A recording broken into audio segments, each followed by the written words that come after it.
Good morning Telangana. నేను మీ ప్రత్యూష. బులెటిన్ల ముందుగా headlines. BRS హయాంలో రాష్ట్రానికి భారీగా విదేశీ పెట్టుబడులు. సీఎం పర్యటనలో మరిన్ని నిధులు తేవాలని కేటీఆర్ ఆకాంక్ష. కస్తూర్బా బాలికల హాస్టల్లో ఫుడ్ పాయిజన్, నాణ్యత లేని ఆహారం. రాష్ట్ర ప్రభుత్వ నిర్లక్ష్యంపై హరీష్ రావు ఆగ్రహం. దశాబ్దాల కింద అమ్ముడైన భూములకు మళ్లీ రిజిస్ట్రేషన్లు. మంచాల, ఇబ్రహీంపట్నంలో మ్యూటేషన్ కాని చోట కాసుల పంట. కృష్ణానదిలో కొనసాగుతున్న వరద ఉధృతి. మరి కాసేపట్లో నాగార్జున సాగర్ గేట్లు ఎత్తనున్న అధికారులు. విస్తృతమవుతున్న ఇజ్రాయెల్ హమాస్ వార్. ఇజ్రాయెల్ పై ఇరాన్ దాడి చేసే అవకాశం.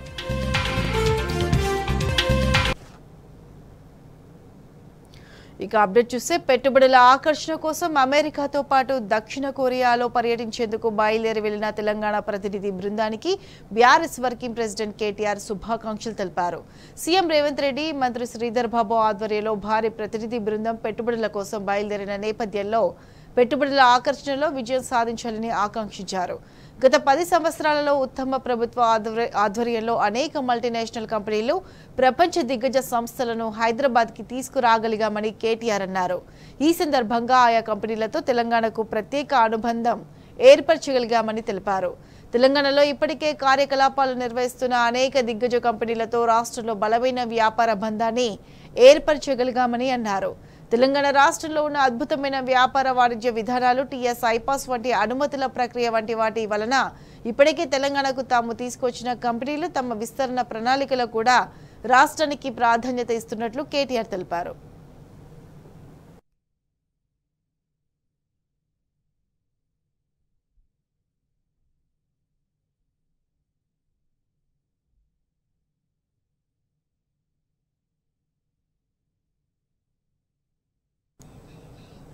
తెలంగాణ తొలి ముఖ్యమంత్రి కేసీఆర్ ఆధ్వర్యంలో 10 సంవత్సరాలలో పాలసీపరమైన విప్లవాత్మక నిర్ణయాలతో పాటు మౌలిక వసతుల కల్పన ద్వారా తెలంగాణకు పెట్టుబడుల ఆకర్షణలో ప్రత్యేక స్థానాన్ని కల్పించగలిగామని కేటీఆర్ తెలిపారు. గత 10 సంవత్సరాలలో రాష్ట్రానికి 4 లక్షల కోట్లకు పైగా పెట్టుబడులను తీసుకురావడంలో పాటు 24 లక్షల ఉపాధి అవకాశాలను ప్రైవేటు రంగంలో సృష్టించగలిగామని అన్నారు. ముఖ్యమంత్రి ప్రతినిధి బృందం ఇలాంటి కంపెనీలతో మరోసారి చర్చలు నిర్వహిస్తున్న నేపథ్యంలో కేటీఆర్ తెలంగాణకు మరిన్ని పెట్టుబడులు వస్తాయని ఆకాంక్షించారు. తమ పార్టీకి రాజకీయాలకు అతీతంగా కేవలం తెలంగాణనే తమ ప్రథమ ప్రాధాన్యతగా ఉంటుందని తెలిపిన కేటీఆర్, ప్రస్తుత ప్రభుత్వం తాము దశాబ్ద కాలంగా నిర్మించిన బలమైన పెట్టుబడుల పునాదులపైన మరిన్ని ఉపాధి అవకాశాలను కల్పించాలని విజ్ఞప్తి చేశారు.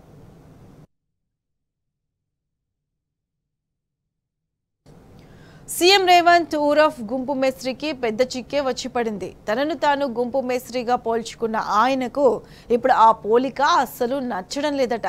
అందుకే ఎక్కడికి వెళ్ళినా తన చుట్టూ గుంపును చేరనివ్వడం లేదట. అమెరికా పర్యటనలో సైతం ఆయన అదే రూల్ ఫాలో అవుతున్నారట. అమెరికా టూర్లో గుంపు మేస్త్రి అనే మాట వినపడకూడదని నానా తంటాలు పడుతున్నారట సీఎం రేవంత్.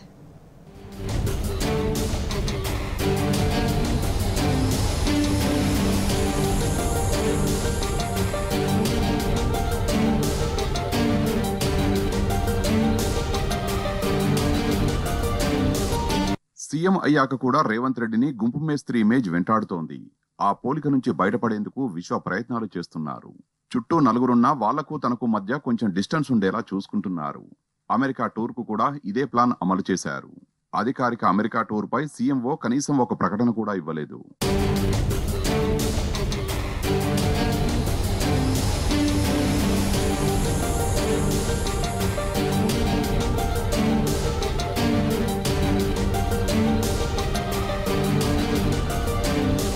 మన రాష్ట్రానికి పెట్టుబడులు రాబట్టేందుకు ముఖ్యమంత్రి రేవంత్, పరిశ్రమల శాఖ మంత్రి దుద్దిళ్ల శ్రీధర్ బాబు, ఇతర అధికారగణం అమెరికాకు వెళ్లిన విషయం తెలిసిందే. జనరల్ గా ఇలాంటి టూర్లకు అందరూ కలిసి ఒక బృందంగా వెళ్లడం ఆనవాయితీ. కానీ ఇప్పుడు అలా జరగలేదు. ఎవరికి ఏ ఫ్లైట్ దొరికితే ఆ ఫ్లైట్ ఎక్కారు. అందరూ కలిసి ఒక గుంపుగా వెళ్లడానికి రేవంత్ రెడ్డి ససేమిరా అనడమే ఇందుకు కారణమనే వాదనలు వినిపిస్తున్నాయి. సీఎం శనివారం ఉదయం అమెరికా వెళ్లగా ఆ తర్వాత మరో ఫ్లైట్ కు ప్రభుత్వ ప్రధాన కార్యదర్శి శాంతికుమారి యుఎస్ పయనమయ్యారు. ఇవాళ అర్ధరాత్రి industries minister Sridhar Babu, IT special chief secretary Jayesh Ranjan, ఇతర అధికారులు అమెరికాకు వెళ్తున్నారు. లక్ష్యం గమ్యం రెండు ఒకటే అయినా సీఎం, మినిస్టర్స్, ఆఫీసర్స్ విడివిడిగా ప్రయాణం చేయడం అటు సెక్రటేరియట్ తో పాటు ఇటు కాంగ్రెస్ పార్టీ వర్గాల్లో కూడా చర్చనీయాంశంగా మారింది.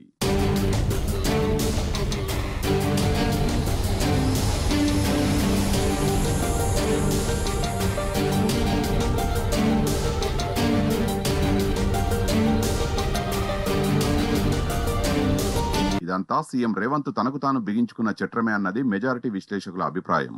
ముఖ్యమంత్రి గిరి అంటే గుంపు మేస్త్రి కంటే గొప్పదేం కాదని ఓ ప్రైవేట్ ఛానల్లో వ్యాఖ్యానించిన ఫలితమే అని అంటున్నారు.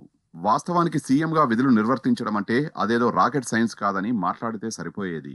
అలా కాకుండా అసందర్భ పోలికతో సీఎం పదవిని గుంపు మేస్త్రి స్థాయికి దిగజార్చిన వైనం రేవంత్ ప్రతిష్టకు భంగం కలిగించింది. అదే ఇప్పుడు ఆయనకు ఇబ్బందికరంగా మారింది. ఆ వ్యాఖ్య వల్ల విపక్షాల దగ్గర రేవంత్ రెడ్డి చులకనయ్యారనే ఒపీనియన్ సైతం ఉంది. రేవంత్ ఆహార్యం, డ్రెస్సింగ్, నడక ఇలా ఏవీ కూడా సీఎం పదవికి తగ్గట్టుగా ఉండకపోవడం వల్ల ఆ హోదాకు తగ్గ టీవీ దర్పం ఆయనలో కనిపించడం లేదనేది జనాల నుంచి వస్తున్న టాక్.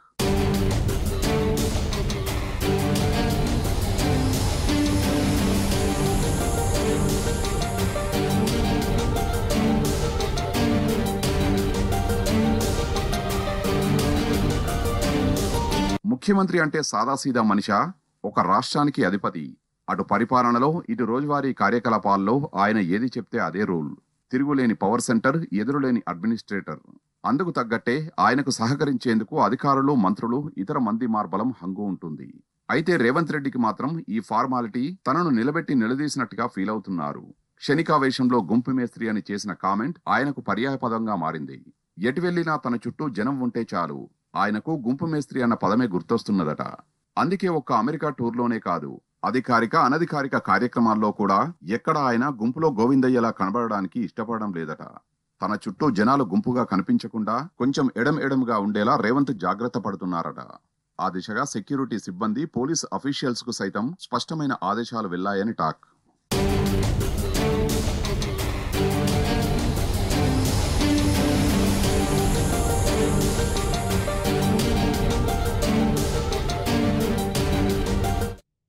ముఖ్యమంత్రి రేవంత్ రెడ్డిపై మాజీ ఎంపీ వినోద్ కుమార్ ఫైర్ అయ్యారు. ప్రైవేటు పాఠశాల ఉపాధ్యాయులను కించపరిచేలా సీఎం మాట్లాడారన్నారు. సీఎం రేవంత్ రెడ్డి ఎక్కడికి వెళితే అక్కడ వారిని మునగ చెట్టు ఎక్కిస్తారని చెప్పారు. వెనుకబడిన ప్రాంతాల్లోనే ప్రభుత్వ పాఠశాలల్లో ఎక్కువ మంది విద్యార్థులు చదువుతున్నారన్నారు. ప్రైవేట్ పాఠశాలలను రేవంత్ రెడ్డి నిర్లక్ష్యం చేయడానికి వీలు లేదని చెప్పారు. రేవంత్ రెడ్డి ప్రైవేట్ స్కూళ్ల ఉపాధ్యాయులపై చేసిన వ్యాఖ్యలు వెంటనే ఉపసంహరించుకోవాలని వినోద్ కుమార్ డిమాండ్ చేశారు. ముఖ్యమంత్రి రేవంత్ రెడ్డి గారు మొన్న ఉపాధ్యాయ మిత్రుల్ని అడ్రస్ చేస్తూ అనవసరమైన వ్యాఖ్యానాలు చేశాడు. దేని మీద?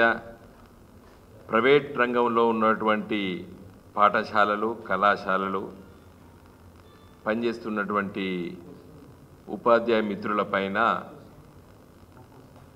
అనుచితమైన వ్యాఖ్యానం, అనవసరం.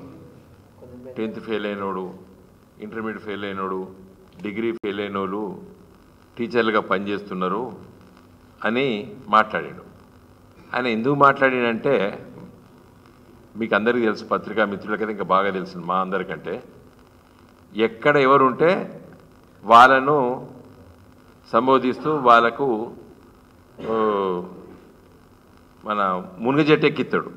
భారతదేశము స్వాతంత్రం వచ్చిన తర్వాత పండిత్ జవహర్లాల్ నెహ్రూ గారి నాయకత్వాన మనము మిశ్రమ ఆర్థిక వ్యవస్థను ఎంచుకున్నాం, మిక్స్డ్ ఎకానమీని ఎంచుకున్నాం.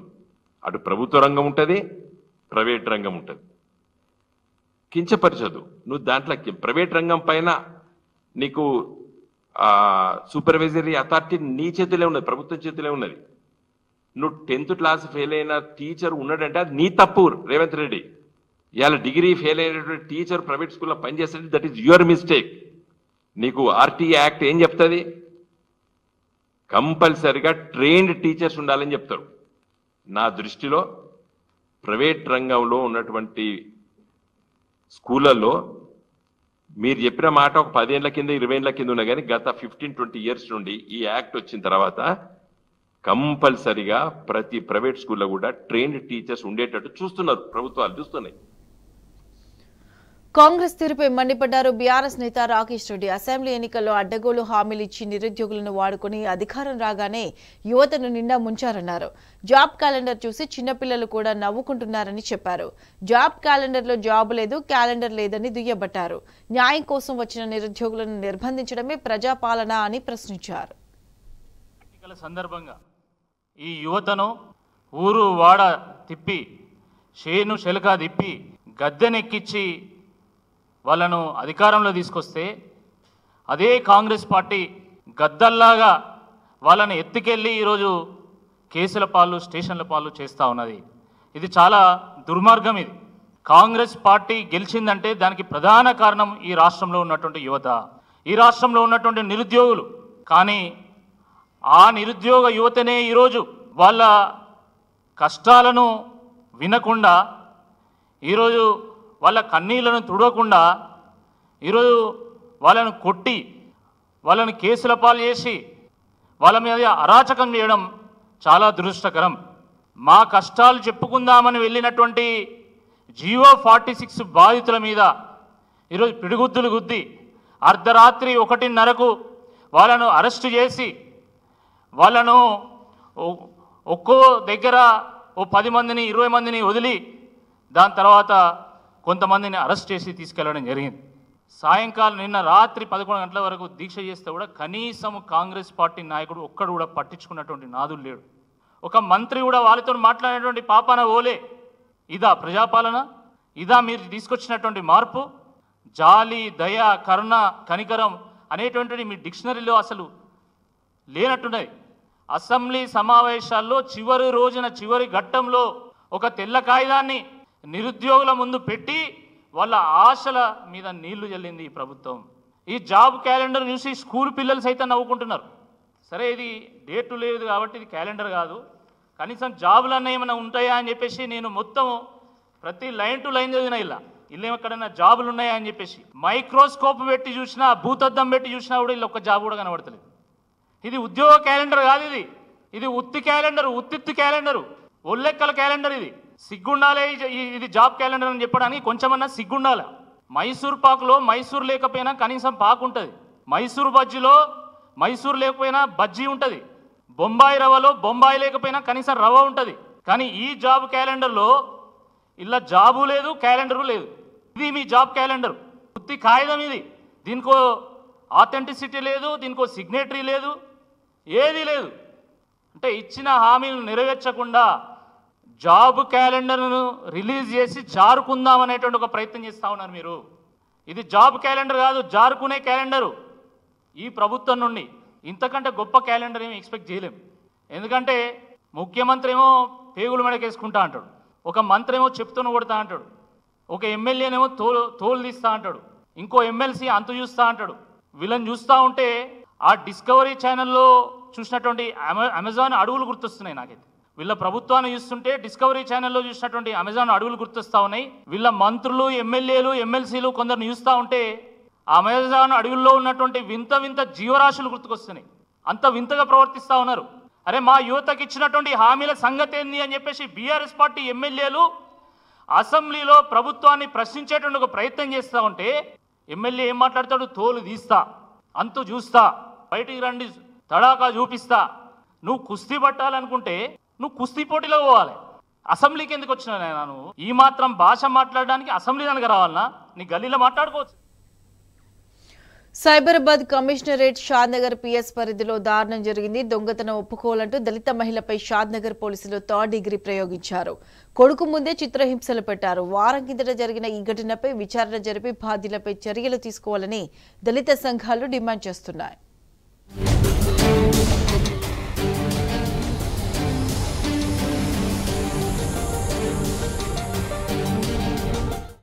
సైబరాబాద్ కమిషనరేట్ పరిధిలోని షాద్నగర్ లో ఓ దళిత మహిళపై పోలీసులు దౌర్జన్యం చేశారు. దళిత మహిళ ఆమె మైనర్ కొడుకును పోలీస్ స్టేషన్ లో నిర్బంధించి పోలీసులు చిత్రహింసలకు గురి చేశారు. మహిళ అని కూడా చూడకుండా నేరం ఒప్పుకోవాలని ఆమె బట్టలు విప్పించి నిక్కరు తొడిగించి చితకబాదారు. 9వ తరగతి చదువుతున్న కొడుకు ముందే మగ పోలీసులు బూటు కాళ్లు, తోలు బెల్టుతో కొడుతూ కర్కశత్వాన్ని చూపారు. స్పృహ తప్పి పడిపోయిన బాధితురాలని ఆమె కొడుకుని అర్ధరాత్రి కారులో ఇంటికి తరలించారు. వారం తర్వాత బాధితురాలు మీడియాకు తెలపడంతో 3rd డిగ్రీ ఘటన వెలుగులోకి వచ్చింది.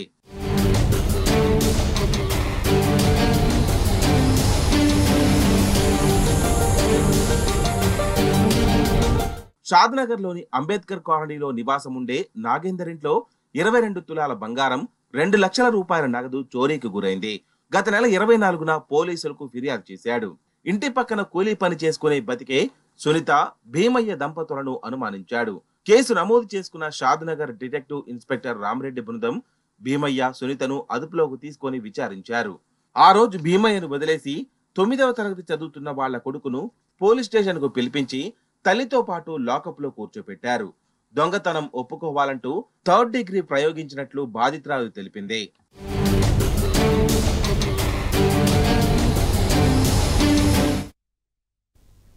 ఇవి bulletin updates. Keep watching TV.